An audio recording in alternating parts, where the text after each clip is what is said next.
వంక చెక్క రామ్మూర్తి,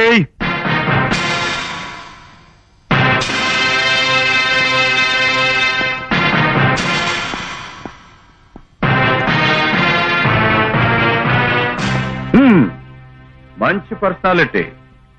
రెక్కేలి నిండా కొవ్వు, గుండెలి నిండా కండ. ఆ జేకే కాంట్రాక్ట్ కొడుకువి నువ్వేనన్నమాట. గంజాయినం చే సన్నాసివి, పేదల బ్రతుకులతో పేకాడే జూదగాడివి, అమాయకుల మాంసంతో వ్యాపారం చేసే కసాయివాడివి, దొంగల నాయకుడివి, దోపిడీకి వారసుడివి నువ్వేనన్నమాట. వెల్, ఎన్ని పేర్లు నాకున్నాయని తెలిసి కూడా నీ గుండెకు చెమట పట్టలేదు, నీ కండకు ఉణుకు పుట్టలేదు. గుడ్.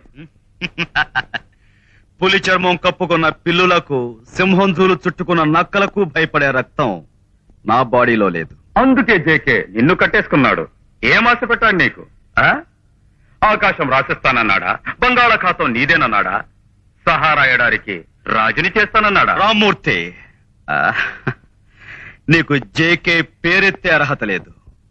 ఆయన జనం కోసం బ్రతుకుతున్న మనిషి, నువ్వు జనం మీద బ్రతుకుతున్న మనిషి. ఆహా, అంత గొప్పవాడి బ్రతుకు బజార్లో పడపోతుందన్న భయంతో కూతురి ఫోటోల కోసం నిన్ను రాయబారిగా పంపించాడా?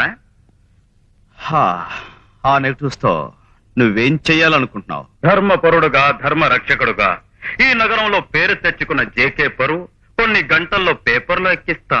దట్ మీన్స్ జేకే కూతురి అర్ధనగన ఫోటోలు ప్రజలు చూస్తారు పేపర్లో. ఆ ఫోటోలు పేపర్లో రాకుండా ఉండాలి అంటే నా వ్యాపారాలకి నువ్వు అడ్డు రాకూడదు. నీ మూలంగా నాకు జరిగిన నష్టం జమ కావాలి. శభాష్. నీ తెలివికి సన్మానం చెయ్యాలి. ఇవిగో ఈ ఫోటోలు ఒక్కసారి చూడు.